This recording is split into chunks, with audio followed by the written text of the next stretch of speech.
Bonjour, je suis heureuse de vous retrouver pour une nouvelle vidéo. Aujourd'hui, je vais vous parler de déclencheurs d'écriture et de déclencheurs d'écriture autobiographiques et comment de simples objets peuvent vous amener à raconter des petits morceaux de votre vie et à écrire comme ça des pages autobiographiques. Alors après, ce que vous allez en faire, peu importe, ça peut être pour écrire effectivement une autobiographie, mais ça peut aussi être simplement pour garder des souvenirs, pour mieux vous connaître. La démarche autobiographique est très variée. Là, ce que je vais vous proposer aujourd'hui, c'est simplement des idées de déclencheurs et à travers des objets pour combattre la page blanche et pour vous inviter à écrire plus sur votre vie et à écrire votre récit de vie. Donc, on va commencer par ce qui est le plus courant, le plus évident, c'est la photo. Donc, euh, vous pouvez raconter plein de choses à partir d'une photo. Vous pouvez déjà décrire la photo, qui est sur la photo, à quel moment ça se passe. Euh, Là, par exemple, sur cette photo derrière, j'ai la date qui s'affiche, donc ça c'est pratique. Je sais aussi que c'était à Lyon. Alors, sur la photo, c'est ma copine et moi quand on avait 5 ans. Donc, je peux décrire la façon dont on est habillé, je peux donc simplement faire une description de la photo, qui était cette personne pour moi, où on était, etc. Ça peut être aussi de juste écrire à partir de la période durant laquelle a été prise cette photo, donc mon enfance ou l'âge de mes 5 ans, par exemple, ou ça peut être par rapport au quartier ou mon lieu de vie. Ça peut être aussi si c'est une photo pour laquelle je n'ai pas beaucoup de souvenirs, ce qui est le cas pour celle-là. En fait, moi, toute ma petite enfance que j'ai passée jusqu'à l'entrée en CP, que j'ai passée à Lyon, j'ai très, très, très peu de souvenirs. Mes souvenirs commencent seulement à partir du CP et encore, c'est assez flou. Mais j'ai la chance d'avoir encore mes parents et ma maman a une excellente mémoire. Donc, elle peut me raconter aussi des choses. Donc, ça peut aussi être l'occasion lors de retrouvailles de famille, ou si on voit souvent ses parents autour d'un café, etc., de dire: «Ah tiens, j'ai retrouvé cette photo, est-ce que ça te dit quelque chose? Est-ce que tu pourrais m'en dire plus à propos de cette photo? Comment elle s'appelait cette copine, si vous n'en souvenez plus?» Bon, moi là, il s'avère que je m'en souviens. Par exemple, là, visiblement, on était en train de jouer, mais par exemple, qui a pris cette photo? Parce que visiblement, c'est pas mes parents, l'écriture derrière ne correspond pas, euh, etc., etc. Donc, et puis après ça, vous pouvez écrire l'histoire de cette photo. Donc, vous pouvez aussi écrire sur qui n'est pas là sur la photo. Par exemple, nous, on était 3 copines, donc il y a une autre copine qui est absente, il n'y a pas mon frère non plus, donc voilà, on peut compléter la photo avec des mots. Il y a vraiment, les photos, c'est vraiment précieux pour raconter son histoire quand on est un petit peu bloqué et qu'on a très peu de souvenirs. Ensuite, je vais vous présenter des objets qui peuvent être qui sont particulièrement porteurs d'émotions, de souvenirs, de moments clés de votre vie et qui sont liés à certains souvenirs et qui ouvrent plein de champs possibles à propos de l'autobiographie. Alors, j'ai sélectionné quelques objets et le premier objet qui m'est venu en tête, c'est les livres. Donc, moi, j'en ai choisi un qui est particulièrement porteur de souvenirs pour moi et euh, porteur d'idées, porteur de rêves, etc. Donc, Walden ou La vie dans les bois. Pour tout dire, je n'ai lu que des extraits de ce livre parce que c'est quand même assez exigeant comme lecture. C'est un livre qui m'a été offert, alors là, par exemple, je ne me souviens plus exactement la date, il faut que je réfléchisse, mais je pense que c'était en 2015 ou 2016. J'hésite sur ces deux années. Bon, il faudrait que je recherche. Par quelqu'un que j'appréciais beaucoup, que j'ai rencontré pendant un séjour dans un éco-village. Et voilà, donc ça correspond vraiment à une rencontre précise, un moment de vie précis, une expérience aussi pour moi, puisque je suis allée dans cet éco-village. C'était un moment où j'avais besoin de vivre des expériences et où je suis allée, à ce moment-là, c'est aussi pour ça qu'il m'a offert ce livre, c'est que j'avais planté ma tente au milieu de la forêt, je voulais tester la solitude et donc je ne vivais pas exactement dans l'éco-hameau, mais c'était plutôt un éco-hameau. J'étais à 20 minutes de marche et donc bah, le matin, je revenais, puis le soir, je repartais toute seule dans la forêt. Ça m'a créé plein d'émotions. C'était vraiment une expérience que je voulais vivre. Je peux parler de la personne qui me l'a offert, je peux parler de ma lecture déjà. Qu'est-ce que ça m'a apporté cette lecture? Je peux parler de qui j'étais à cette période, quels étaient mes rêves, quelle était ma vie aussi. Je peux parler de l'expérience en particulier, du moment en particulier, où là j'ai aussi beaucoup de choses à dire, où on m'a offert ce livre. Voilà, prenez un livre dans votre bibliothèque et puis qu'est-ce que ça vous évoque ce livre? C'est pas même peut-être vous l'avez pas lu, mais c'est quelqu'un en particulier qui vous l'a offert ou vous l'avez trouvé dans une boîte à livres, mais c'était au cours d'une balade ou vous n'étiez pas chez vous à ce moment-là et du coup ça vous ramène à une période de votre vie et vous pouvez écrire sur cette période-là. Moi, je sais qu'il y a des livres que j'ai lus, par exemple, dans mon adolescence. Je me souviens encore de la musique que j'écoutais pendant que je lisais ce livre et de l'état d'esprit dans lequel j'étais. Et si je vois la couverture du bouquin, tout de suite, ça me transporte dans ces émotions, dans cette ambiance, dans cette musique. Et donc, il y a vraiment de quoi écrire. Si c'est quelqu'un qui vous l'a offert et qui est cher à votre cœur, moi, j'ai par exemple dans ma bibliothèque un livre que mon frère m'a offert il n'y a pas très longtemps et aussi qui est relié aussi à mon mari.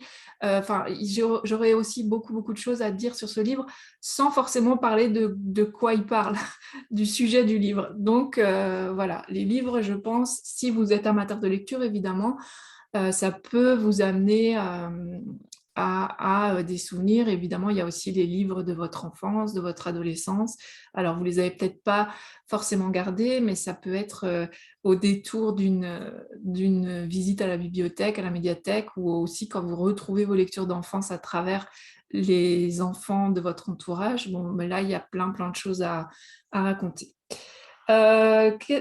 Ensuite, ce que je voulais vous donner comme objet qui est vraiment déclencheur de souvenirs et donc d'écriture autobiographique, ce sont les bijoux. Donc là, j'ai mis un collier qui m'a été offert par mes parents à une période particulière et qui est chargé en souvenirs. C'était une période où je venais de me séparer du père de mes enfants et j'ai eu beaucoup de soutien de la part de mes parents. Et je pense que c'est à peu près, enfin en tout cas moi, je le relie à cette période-là et au soutien qu'ils m'ont apporté, logistique, un peu financier, et puis moral pendant cette période-là. Donc j'irai beaucoup à écrire juste en regardant ce collier.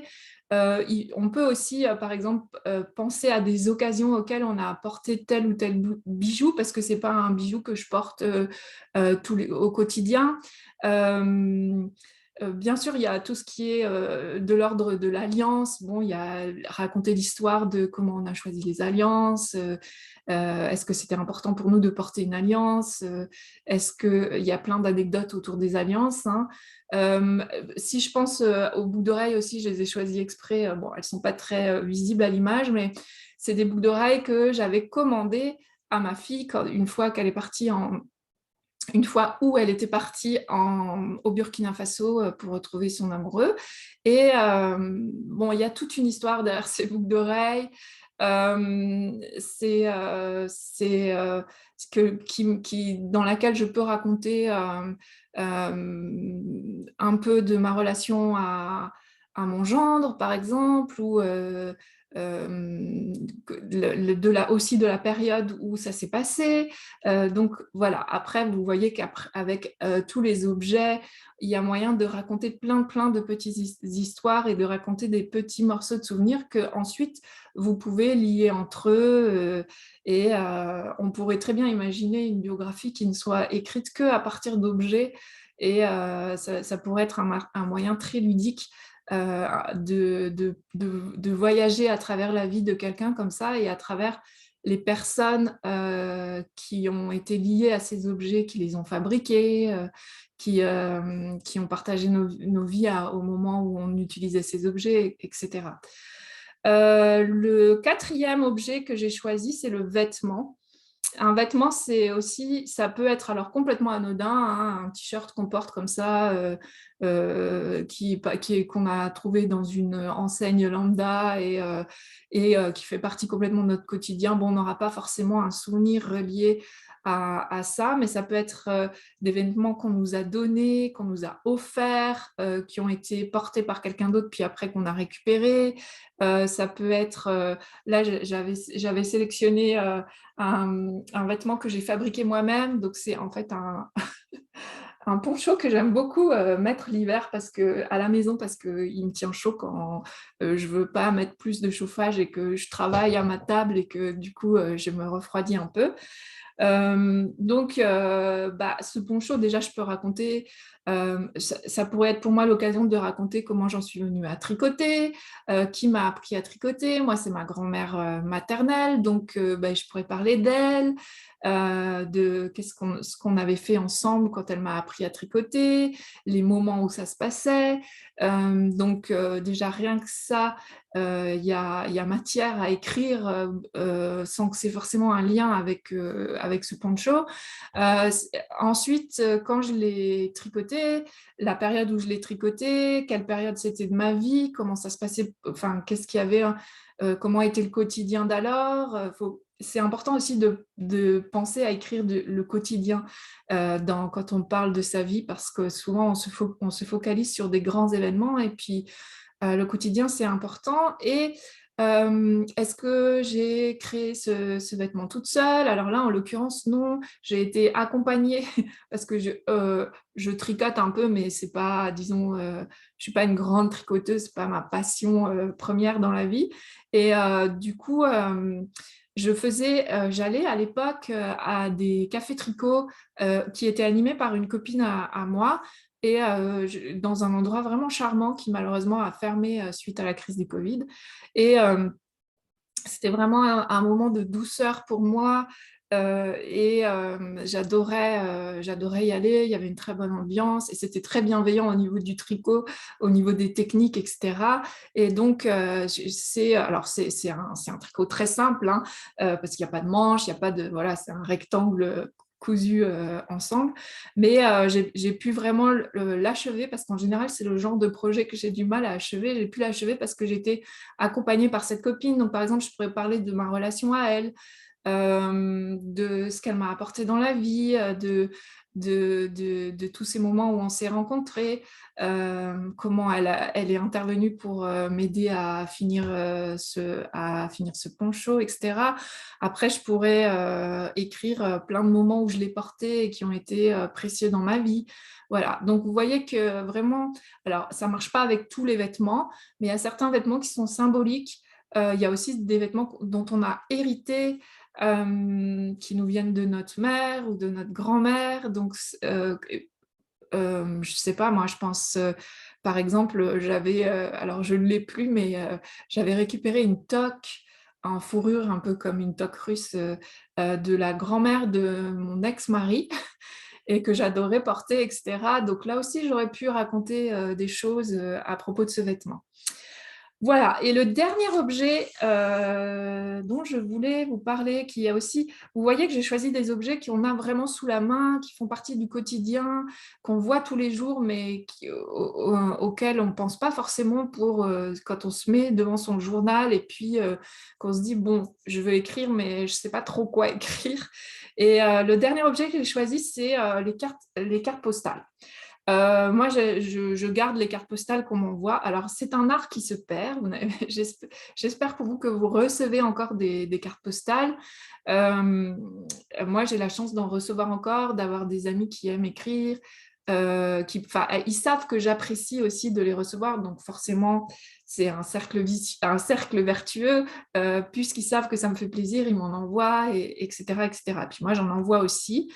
Alors là, par exemple, celle-là, bon, c'est une carte postale qui est à la fois très... on peut aussi créer des choses juste en la regardant. Je veux dire, ça peut stimuler l'écriture, mais ça peut aussi stimuler d'autres arts créatifs, hein, du collage, du dessin, etc. Alors, c'est une carte postale qui me vient du Maroc, donc je pourrais très bien écrire, si moi j'ai des souvenirs au Maroc, je pourrais très bien écrire sur le Maroc. Bon, il s'avère que je ne suis jamais allée au Maroc, mais j'ai des amis marocains, donc ça pourrait être que j'écrive sur ces amis-là. Après, bah, forcément, cette carte postale, elle m'a été envoyée par des amis, donc je pourrais écrire sur mon histoire avec ses amis ou ce que ses amis m'apportent.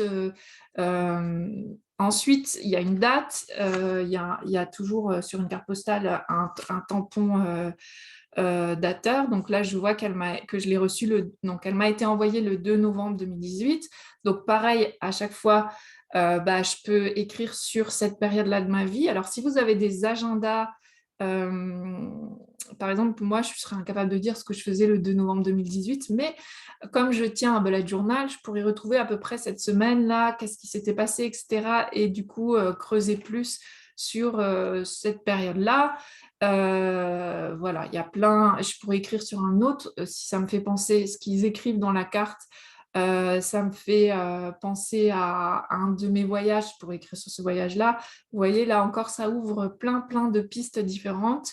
Et ensuite, quand vous avez écrit vos textes aussi, vous pouvez très bien faire un journal illustré et donc mettre, bah, là, vous pouvez carrément glisser la carte postale. Si c'est une photo, vous pouvez glisser la photo. Alors, si c'est des vieilles photos comme ça, là, par exemple, moi, c'est l'original, mais j'ai déjà